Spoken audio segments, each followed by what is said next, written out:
Pagi hari ini saya mau mengajak kita semua untuk melanjutkan khotbah dari 1 Petrus 3 ayat yang ke-8 sampai dengan ayat yang ke-12. Dan saya memberikan judul Kiat Sukses dalam Pergaulan. Kita baca sama-sama ya. 1 Petrus 3 ayat yang ke-8 sampai ayat yang ke-12. Sama-sama kita katakan. Dan akhirnya hendaklah kamu semua seia sekata, seperasaan, mengasihi saudara-saudara, penyayang dan rendah hati. Dan janganlah membalas kejahatan dengan kejahatan, atau caci maki dengan caci maki. Tetapi sebaliknya, hendaklah kamu memberkati, karena untuk itulah kamu dipanggil, yaitu untuk memperoleh berkat. Sebab siapa yang mau mencintai hidup dan mau melihat hari-hari baik, ia harus menjaga lidahnya terhadap yang jahat dan bibirnya terhadap ucapan-ucapan yang menipu. Ia harus menjauhi yang jahat dan melakukan yang baik. Ia harus mencari perdamaian dan berusaha mendapatkannya. Sebab mata Tuhan tertuju kepada orang-orang benar dan telinganya kepada permohonan mereka yang minta tolong.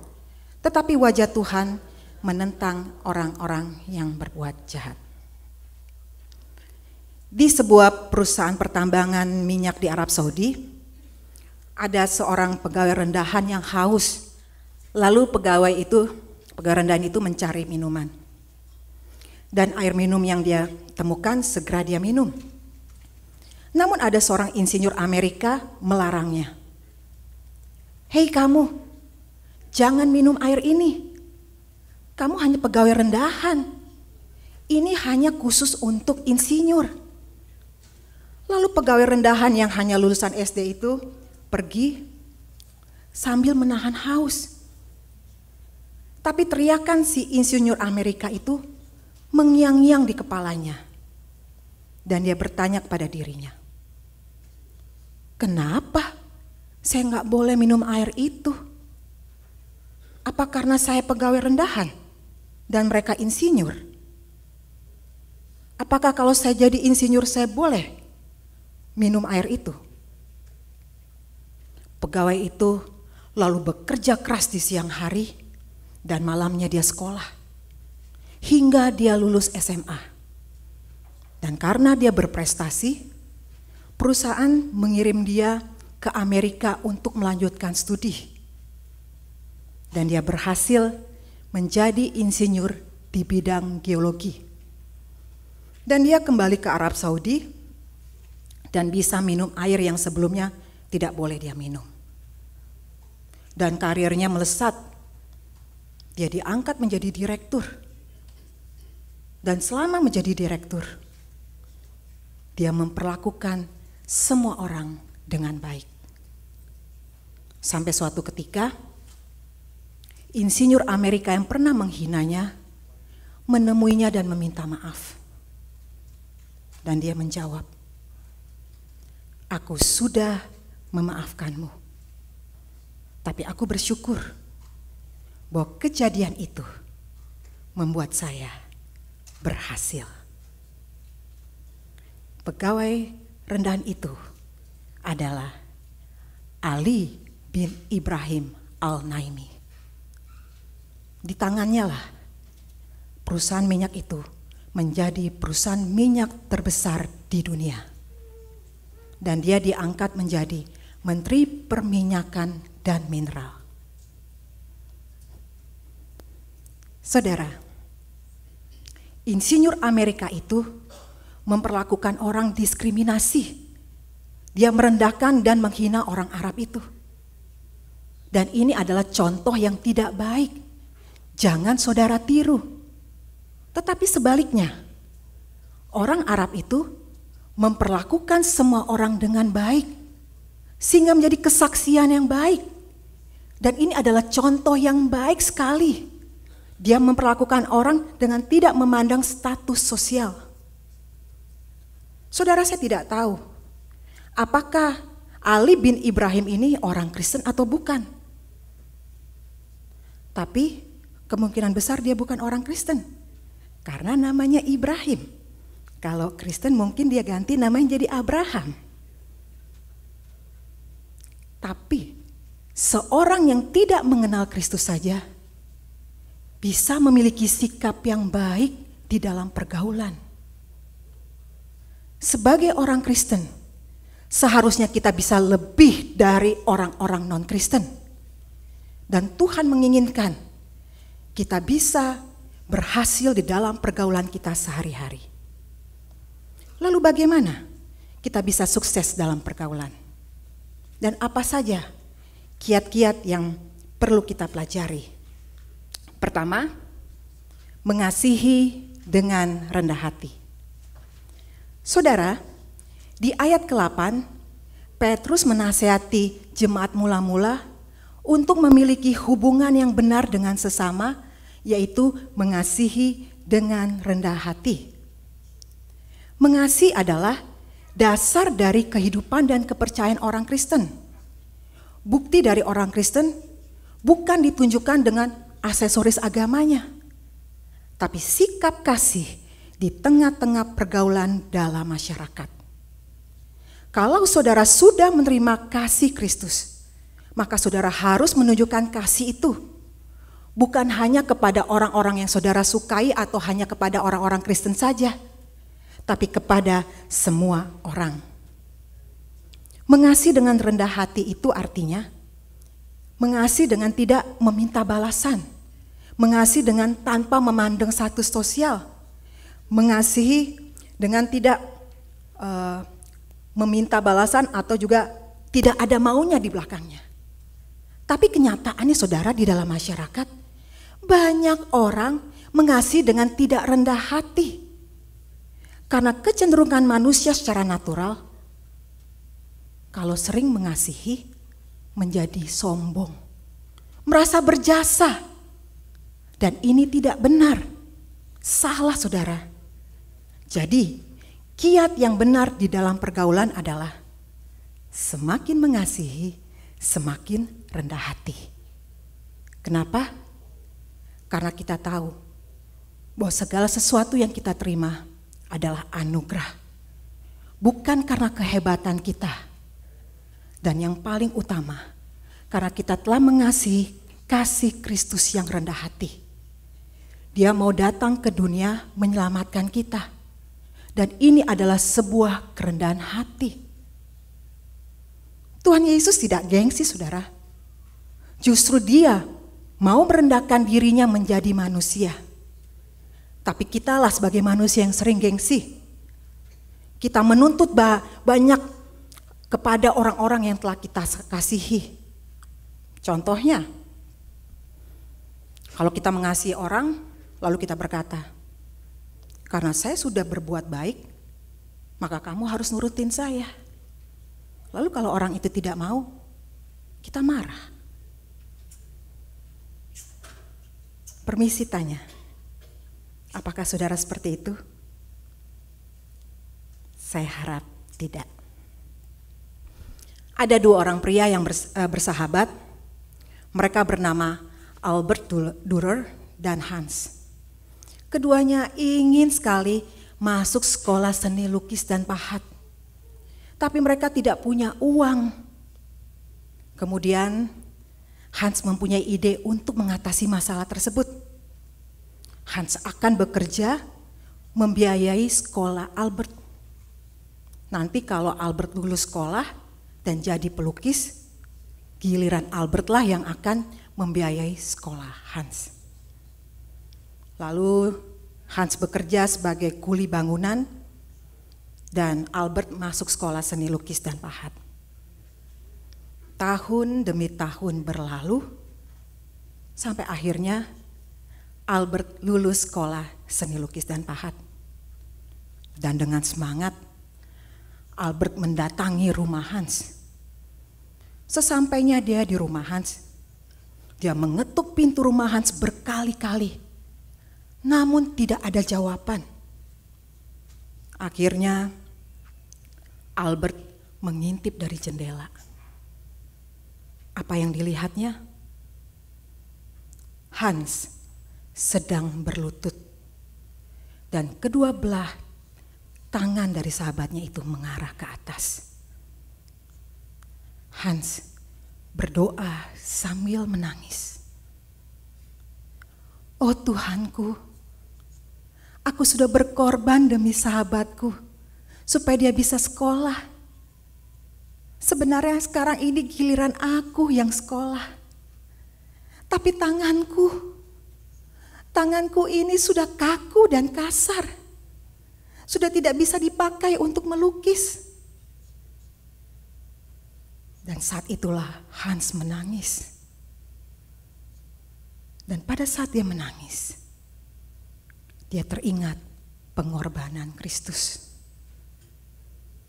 Bahwa Kristus saja rela berkorban, tangannya dipaku demi aku. Masa aku tidak rela tanganku menjadi kasar demi sahabatku? Oh Tuhan, tolong aku supaya bisa semakin mengasihi, semakin rendah hati, belajar dari Engkau. Dan ternyata diam-diam si Albert melukis tangannya Hans. Dan lukisan ini diberi judul Tangan Berdoa atau Praying Hands. Dan melalui lukisan ini, nama Hans menjadi sangat terkenal. Saudara, Tuhan bisa berbuat sesuatu kalau kita rendah hati. Orang yang rendah hati tidak akan pernah direndahkan, tapi akan ditinggikan Tuhan. Dan akhirnya kita tahu saudara, kedua-duanya Albert dan Hans sukses. Yang satu sukses sekolah dan yang satu sukses menyekolahkan temannya. Saudara, bagaimana pergaulanmu selama ini? Baik dengan orang-orang Kristen maupun juga dengan orang-orang non-Kristen. Khususnya dengan orang-orang non-Kristen. Apakah mereka melihat saudara mengasihi atau saudara semakin mengasihi semakin rendah hati? Atau mereka melihat saudara semakin mengasihi semakin sombong, semakin merasa berjasa? Mari saudara, belajarlah lebih rendah hati, sehingga saudara bisa bergaul dengan baik dimanapun Tuhan tempatkan. Poin yang kedua atau kiat yang kedua adalah memberkati dengan perbuatan baik. Saudara, di ayat yang ke-9, Petrus meminta jemaat mula-mula untuk memberkati dengan berbuat baik di tengah-tengah masyarakat kafir yang tidak mengenal Tuhan, yang menganggap orang Kristen itu pemberontak, suka melawan, tidak menjadi berkat, suka minum darah, suka makan daging seperti barbarian. Ini pengertian mereka tentang perjamuan kudus. Tentu tidak mudah saudara untuk berbuat baik terhadap orang-orang yang sedemikian. Tapi dengan tetap berbuat baik, diharapkan mereka berubah dan bisa dibawa untuk percaya kepada Kristus. Memberkati dengan perbuatan baik itu artinya menjadi berkat yang nyata, yang konkret, yang bisa dinikmati orang, yang bisa dilihat orang. Dan hal ini sejajar dengan Matius 5 ayat yang ke-16. Hendaknya terangmu bercahaya di depan semua orang. Apa maksudnya? Terang itu adalah perbuatan baik yang bisa dinikmati, bisa dirasakan orang lain, dan memuliakan Bapa di surga. Jadi, waktu saudara berbuat baik secara nyata, orang lain menikmatinya. Maka perbuatan baik itu bisa membuat orang itu mengenal Tuhan dan memuji Tuhan. Pernahkah saudara kasihan terhadap seseorang dan ingin membantunya, tapi saudara menunda-nunda untuk melakukannya? Sampai akhirnya bantuan itu tidak jadi diberikan. Saudara bisa punya rasa belas kasih yang besar, punya niat yang besar, namun jika tidak dinyatakan dengan perbuatan, hal itu akan menjadi sia-sia, tidak ada gunanya. Yakobus 2 ayat 17 mengatakan, iman tanpa perbuatan adalah mati. Kalau saudara sudah menerima pengorbanan dari Kristus, yaitu nyawanya yang tidak bisa dinilai, saya yakin saudara akan dimampukan Tuhan rela berkorban bagi orang lain, menjadi berkat yang nyata bagi orang lain. Entah itu waktu, tenaga, dan uang. Amin. Jim Withers adalah seorang dokter yang berasal dari Pittsburgh. Dan dia telah mendedikasikan hidupnya lebih dari 20 tahun untuk mengobati para tunawisma di kotanya. Dan biasanya dia dalam melakukan aksinya ini, dia memakai baju ala gelandangan.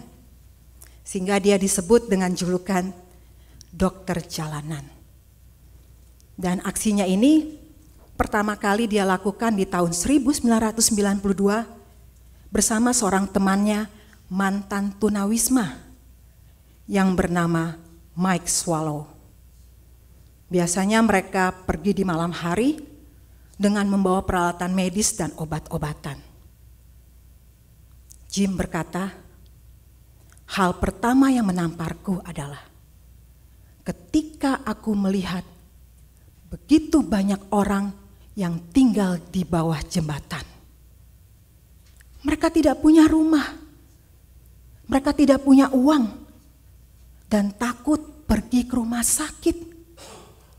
Dan ketika untuk pertama kalinya dia mengunjungi para tunawisma di bawah jembatan, dia menyadari ada begitu banyak tunawisma yang mempunyai penyakit yang serius. Mulai dari luka yang parah sampai kanker.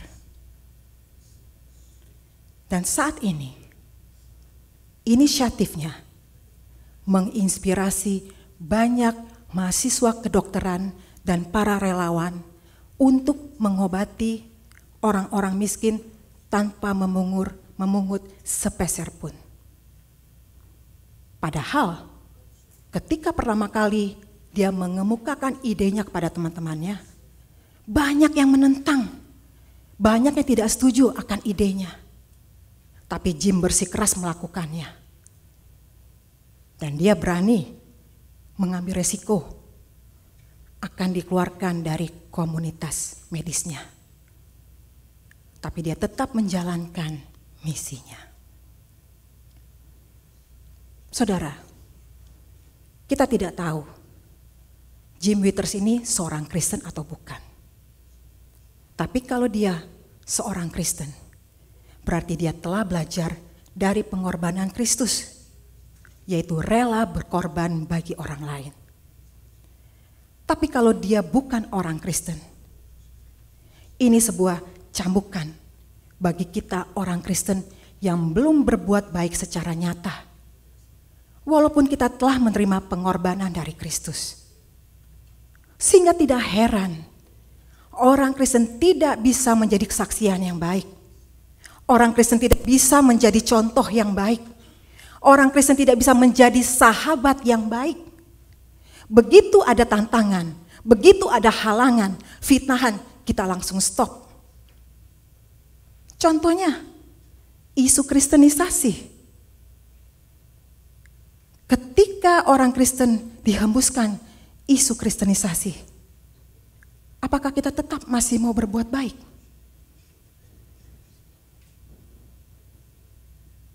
Kita tetap harus melakukannya. Kita berdoa dan berharap satu hari mereka akan mengenal Tuhan yang benar. Sebab itu, tetaplah saudara berbuat baik secara nyata apapun yang terjadi.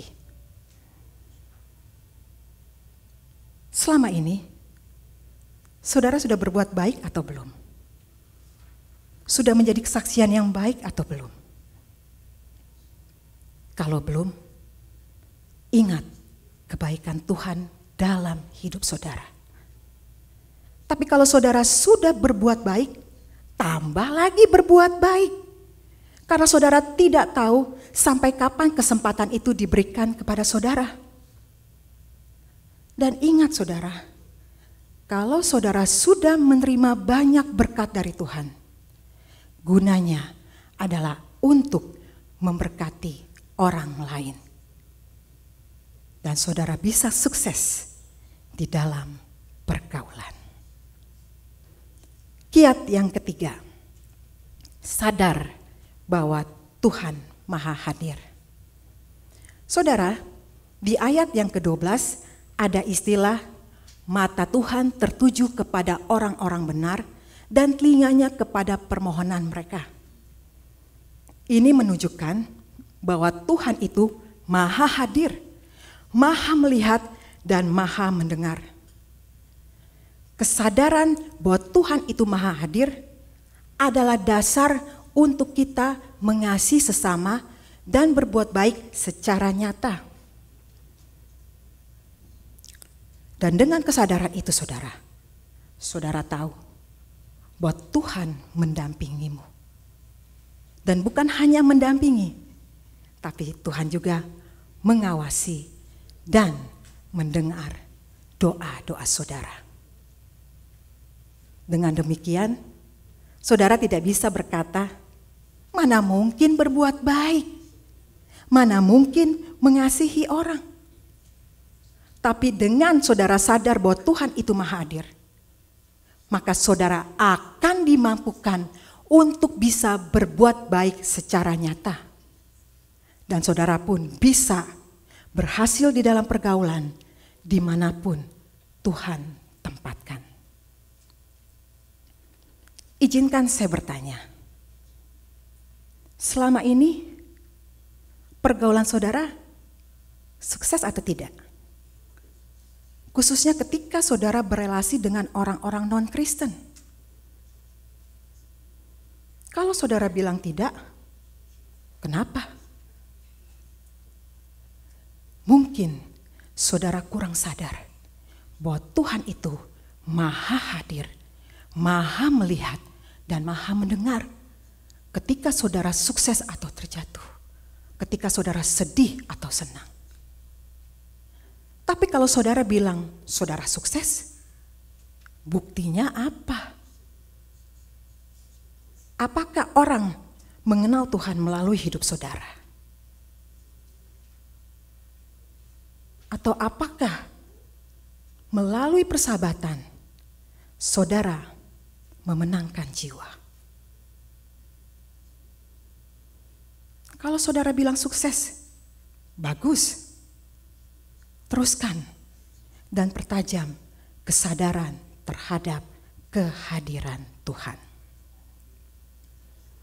Ada seorang yang bernama Margaret Fisbeck.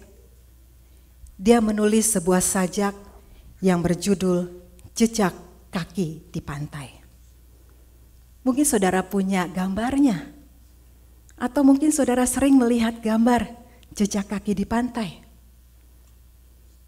Dan sajak ini lahir dari pergumulannya ketika dia sedang sedih, ketika dia sedang kecewa, dan dia bermimpi berjalan di pantai bersama Tuhan. Dan sajaknya bunyinya demikian.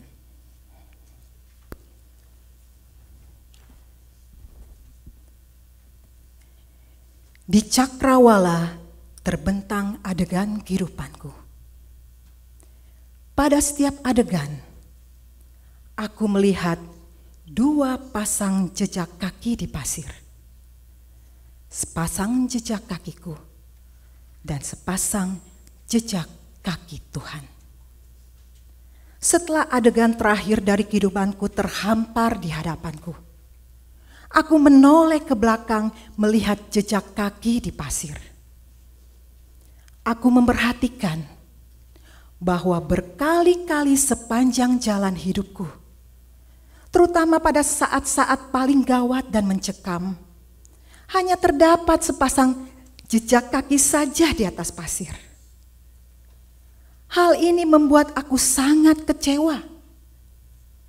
Maka aku bertanya kepada Tuhan, Tuhan, di manakah Engkau? Engkau mengatakan, bila aku memutuskan untuk mengikut Engkau, Engkau akan berjalan bersama aku, dan Engkau tidak akan meninggalkan aku. Namun aku memperhatikan bahwa saat salib paling gawat dan beban berat menindas hidupku, hanya terdapat jejak kaki saja. Hanya satu, Tuhan. Dan aku tidak mengerti mengapa pada saat aku membutuhkan Engkau, Engkau justru meninggalkan aku. Tuhan menjawab, anakku, Engkau sangat berharga di mataku. Aku sangat mengasihi engkau, dan aku tidak akan pernah meninggalkan engkau.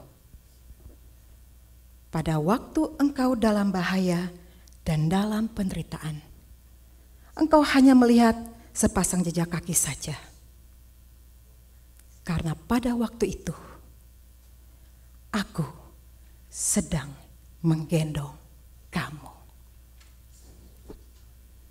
Bagus ya saudara, sajaknya. Apakah saudara mengalami seperti Margaret Wisbeck? Bukan dalam mimpi, tapi kenyataan. Waktu saudara bergumul, waktu saudara susah, waktu saudara sedih, khususnya ketika saudara bergaul dengan masyarakat, saudara merasa dikecewakan, saudara merasa ditinggalkan, saudara merasa diacuhkan. Tuhan itu ada di mana? Saudara, Tuhan tidak pernah meninggalkan kita. Ingat firman Tuhan tadi, bahwa Tuhan itu Maha hadir, Maha melihat, dan Maha menolong. Apa yang dialami oleh jemaat mula-mula juga dialami kita. Tapi saya yakin mereka lebih berat. Tapi jika mereka pada zaman itu bisa bergaul dengan baik, bisa berhasil di dalam pergaulan, tetap bisa menjadi kesaksian yang baik, tetap bisa memenangkan jiwa, maka saya yakin di zaman kita pun bisa. Walaupun di zaman ini teknologi makin canggih, kejahatan makin tinggi, kasih semakin dingin, moral semakin bejat.